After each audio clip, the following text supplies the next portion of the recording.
What's good, peeps? Thanks as always for passing by the channel. Much appreciated. Hit that subscribe button if you guys are new. All right, let's do this. This week in boxing, episode 7, I think. Fight results. Nothing, really. Nothing. No major fights happened this weekend at all. It was like an empty weekend for big boxing. Did the NFL kick off in America this weekend? If that happened, then you fully understand why there was no fights in America. I mean, you're not going to go head-to-head with the NFL. In Europe, there is no football or club football. It's international football at the moment, so I don't know why there wasn't an event in Europe, or a big one at least. But yeah, no fight results. The only one really is that Jorge Linares beat Al Toyson by unanimous decision. Obviously, Linares coming off a defeat, so this was an important fight for him to get back in the mix at either 135 or 140. He is a name, so he will get back in the mix. But yeah, that was the only major fight this weekend. And that wasn't even a major fight. That was a name fighting someone. So yeah, strange weekend for boxing. In terms of fight announcements, these fights will be announced this week. I'm pretty sure of it. So let's just announce them now. Deontay Wilder versus Luis Ortiz. The date we're hearing is the 23rd of November in Vegas. I like the fight, but what a strange fight. Weird fight to make. Ortiz has done nothing since losing to Wilder. Don't get me wrong, it was a fight of the year 2018, but he's done nothing since losing. And you almost feel like the only reason that Ortiz has got this fight is because somehow they must have promised him this fight because he rejected the Joshua fight. It's almost easy to forget that Anthony Joshua actually did reach out to fight Luis Ortiz. And Luis Ortiz said no. I think people might have forgot that. And you feel like he was told to say no in the promise that he'll get this fight. Even though Wilder doesn't really want to fight Ortiz again. He doesn't. So yeah, that fight will probably be announced this week. Another fight that will be announced this week will be Canelo versus Kovalev. And that will go down the 2nd of November. I think Eddie Hearn even mentioned it as well in an interview with IFL TV. I actually like the fight. There are so many asterisks around the fight. Is that enough time for Kovalev? Will there be a catch weight? I mean, how the fuck is Canelo jumping up 2 weight classes? And I've said this and I'll say it again. I don't care what anyone thinks. VADA need to test Canelo for more shit. I'm sorry. They do. I mean, that guy is just running through people right now, and they need to test him for more shit. I mean, he's going to jump up 2 weight classes to fight Kovalev. Okay. And be favourite. And probably stop Kovalev. I don't know. Shakur Stevenson versus Joet Gonzalez is done. There was talk about it going to purse bids. They've avoided that. That fight will happen October 26th. So that's the same date as Progress versus Taylor and Chisora versus Parker. Remember, they fight for the WBO featherweight title. That's the belt that Oscar Valdez vacated. That is a tough fight for Shakur Stevenson. Joet Gonzalez is no joke. He's unbeaten as well, as is Shakur Stevenson. But that's a tough fight. I'll be looking forward to seeing that one. Paul Butler, if you remember him, Paul Butler, former world champion, he returns September 22nd. I don't think it's on any Matchroom card or anything like that. It's just, I think Joe Gallagher said something like it's his own boxing cards. I think Joe Gallagher's putting on his own fights, and I think Paul Butler will return on that. Another one of Joe Gallagher's fighters that might have a date now is Callum Smith. There's been this issue of Callum Smith, obviously. Will he sign to Matchroom? Won't he? Eddie Hearn has earmarked a date of November 23rd for a return in Liverpool, which is good, right? That makes sense. Build him up in Liverpool. It's strange, though, because there's been a lot of talk about Callum Smith not having a big profile, right? Needing a profile push. And you feel like if he does really need a profile push, why not chuck him on the undercard of KSI Logan Paul, right? That's what you're doing with Billy Joe Saunders, to give Billy Joe Saunders a profile push in America. And Devin Haney, if Devin Haney wins against Abdullayev, why not chuck Callum Smith on that? Why not chuck Callum Smith on the AJ versus Ruiz undercard in Saudi Arabia? If you're talking about giving him a push. I kind of wonder if Matchroom really want to be in the Callum Smith business. I feel like they don't want him to go somewhere else, but they also don't want him, if that makes any sense. Rather like some ex-girlfriends that people have. You don't want her to be seen with someone else, but you don't really want her either. And that's what Matchroom are doing with Callum Smith. He's a good fighter, right? But he's not a ticket seller, He's not going to be a pay-per-view attraction unless they chuck him in with maybe Billy Joe Saunders. That won't do great numbers anyway. And I feel like they're just giving him dates just for the sake of giving him dates. That's my own opinion on it anyway. Deontay Wilder's been talking a lot this week about Anthony Joshua, which is interesting. I'm never going to ever live down the fact that Deontay Wilder turned down $120 million that was on the table. We know that as a fact now, for fights against Dominic Breazeale and 2 back-to-backs against AJ. I mean, he must be kicking himself, right? This is all about money, this sport. Don't let anyone tell you anything else. It's not about belts. It's about money. And he turned down $120 million. Well, he wants to get back in the AJ business now, saying that he still wants to fight AJ. He's not freezing AJ out. He wants to slaughter AJ. He says that AJ doesn't have any confidence in the lead up to the Ruiz fight. But he wants that fight now. He wants that fight again. And I think it's just because of the money factor, right? He knows that fighting AJ generates a lot more money than fighting Tyson Fury and even Luis Ortiz combined. Fact, right? And he wants that fight. He also said one other thing about Tyson Fury, and this thing I think makes sense, that Tyson Fury would and maybe should take step-aside money so he can fight the winner of AJ Ruiz. Makes sense. Makes absolute sense. You don't get anything from fighting Tyson Fury. I mean, don't get me wrong, great fight, right? Great fight. Risky fight for Deontay Wilder. Very risky fight. But what do you get? What do you get? You get more money, more belts, and your profile raises a lot more if you fight the winner of AJ Ruiz. Fact. So I can fully understand why he's saying he wants to give Tyson Fury, or at least ask Tyson Fury to take step-aside money. Tyson Fury responded saying, ain't going to happen, right? Unless you give me a truckload of step-aside money. Bob Arum said it's not going to happen at all. Bob Arum says that Deontay Wilder just talks a lot, which is quite true. But that, the fight has been signed, and it has been signed. Tyson Fury will fight Deontay Wilder. But it does make complete sense for him to fight the winner of AJ Ruiz, providing obviously he gets through Luis Ortiz. Complete sense, right? You're not going to get many more opportunities to have an undisputed #1 heavyweight in the world. You're not going to get it. This could be the final opportunity before everyone starts fucking coming for their belts, right? You got Kubrat Pulev that is taking the IBF to court because he wants his mandatory. You got Usyk, if he comes through Spong, will be the WB, I think, O mandatory. Everyone's going to come for those belts. This is the only opportunity to have an undisputed #1. If you don't have it now, fuck, it ain't going to happen for a long, long time. Floyd Mayweather in the news. Not about fighting any of the guys like Pacquiao or anyone like that, but being lined up for another exhibition fight in China in 2020. Remember, he got paid $9 million for the exhibition bout that lasted 136 seconds. $9 million. Floyd Mayweather's getting paid more than any boxer right now for having exhibition bouts. I mean, good luck to him, right? I mean, as long as he's not having a real fight, I don't mind these exhibition fights.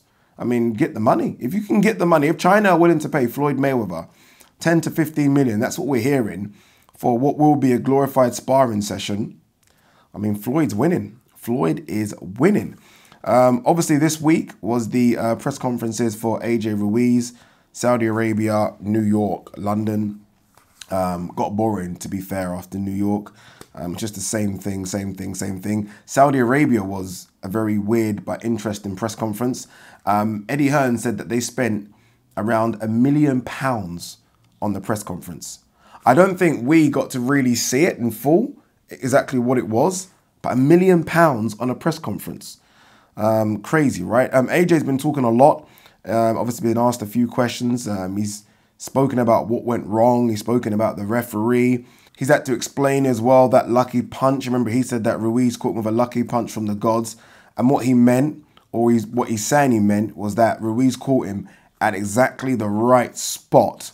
And he didn't recover from it. And I can understand what he means when he says lucky punch from the gods. I mean, I think even Carl Froch said it about George Groves when he caught George Groves square on the chin, saying it was a punch from the gods. It's not a lucky punch. He's just trying to say it's a perfect punch. And sometimes, I don't know, maybe it is a punch from the gods, right? I mean, it changed everything, right? You also went on to say Ruiz is the best heavyweight out there right now. Debatable. I did a video talking about this. I said Ruiz was number 3. I said that Fury and Wilder are number 1 and 2, whatever position you want to have him in. AJ saying that Ruiz is number 1. I think that's just a dig at Wilder and Fury, to be honest with you. I don't think he actually believes that. He also spoke about Lennox Lewis again, or he was asked a question about Lennox Lewis and responded. And he says that Lennox Lewis is just doing it for clout in terms of the reaching out over social media, when all he has to do is just pick up the phone and call him if he wants to offer advice. He said that Klitschko does exactly that. Klitschko would always kind of check in with him, and he said that's how it should be done. I kind of agree with that. I think Lennox Lewis does say a lot over social media. Just send a message, private message. I think that will be enough. I didn't know that Lennox Lewis actually tried to sign AJ either. I didn't know that. He said that after the 2012 Olympics that he went over, I think he said, to Jamaica to speak to Lennox Lewis about a management deal or a promotional deal. It didn't work out, so he chose not to sign with him. So I wonder if Lennox Lewis is a bit bitter about that. I don't know. Maybe, right? I didn't know about that. Nigel Benn. This is a story that I spoke about yesterday in the video, so I'm not going to talk too much about it. But Nigel Benn will return to the ring. Nigel, and not a joke either, not an exhibition bout like Mayweather we just talked about, not a sparring session, nothing for charity, a legit fight, right? Nigel Benn, 55 years of age, hasn't fought for I don't know how many years, will return to the ring. Conor Benn, his son, announced it over social media and announced a list of possible opponents. Calzaghe, Hopkins, Steve Collins, Roy Jones, Carl Froch, Chris Eubank Jr. He says that the opponent will be a legit opponent. The fight will be at light heavyweight, and the opponent will be a former WBC champion. Yeah, disappointing, isn't it, to be honest? I mean, why? Why? I mean, people will say things like money. I don't actually believe it is about money. I just believe that he just wants to have a fight again. I think that's it. I don't think it's going to make that much money from it. I don't think it's not like it's going to be on fucking Sky Sports box office. And it's being promoted by himself. I think it's Nigel Benn Promotions. I don't think it's going to make money. I just think he wants to have a fucking scrap. Crazy, right? We'll see if he gets a boxing license. Chris Eubank Jr., who hasn't fought since February, has come out and said that he will fight this year, that an announcement's coming in the next couple of weeks. He spoke about Billy Joe Saunders as a possible opponent, saying it's not going to happen, that Billy Joe Saunders wants crazy money. Sometimes I think that Chris Eubank thinks he's actually better than he is, or bigger than he is. Like Billy Joe Saunders is somehow scared of Chris Eubank Jr. I do miss not seeing him because I think he's a character, right? He's entertaining. Even just the build-up, he gives his all in the ring, but I do think he thinks he's a lot bigger than he is, and he just isn't that. Yeah. I think I mentioned this last week, or at least I tweeted about it, I think last week, that Gervonta Davis has moved up to 135 pounds. There is a big rumor that he's going to fight Gamboa either the end of this year or 2020. I think it's more likely to be 2020. You know, the thing with Gervonta Davis is people obviously wanted to see the Tevin Farmer fight, right? But for those that, I don't know, I feel like that's a casual kind of viewpoint. Because there are other fucking great fights at 130. Gervonta Davis isn't the best 130-pound fighter out there. Fact, right? I don't know if you guys know this. We should know this if you're a boxing person. I mean, that guy is Miguel Berchelt. I hope I'm pronouncing his, you know, I always butcher names, the WBC champion. He is the #1 out there at 130 pounds. There's even other guys out there called Rakimov is fighting for Zynga. I'd like to see the winner of that fight, Gervonta Davis. So, I mean, Gervonta Davis hasn't even cleaned up 130 before we're talking about a super fight with Loma at 135 pounds. So, I don't know, maybe it's a case of he can't make weight, but if it's a case of, oh, there's no one to fight at 130, there are certainly a lot of people to fight at 130. Tevin Farmer isn't the second best 130 pounder, right? Or the third best, or even the fourth best, in my opinion. There are other guys out there. And so I would like to see Gervonta Davis maybe take other fights at 130 before talking about going to 135 to face Gamboa and then possibly chase down the Loma fight. There are other guys out there that I think he should fight. A fight that I thought I'd never see that's in the works is Carl Frampton versus Isaac Dogboe. Looks like that fight will go down November 30th. Both of them are coming off losses, but Dogboe's coming off a very, very bad beating. I don't know if Carl Frampton is the right fight for him. Obviously, it's a big money fight, and that's what he looks like he's chasing right now. You can't blame him, but that's a fight that might happen. I'm guessing, I wonder what weight that fight's going to be at. But yeah, anyway, that fight looks like it's going to take place November 30th. A fight that's not happening, which is disappointing, is the rematch between Jarrett Hurd and Julian "The Rock" Williams. There was a lot of talk about this fight happening in December. Ain't happening anymore. Jarrett Hurd has pulled out the fight.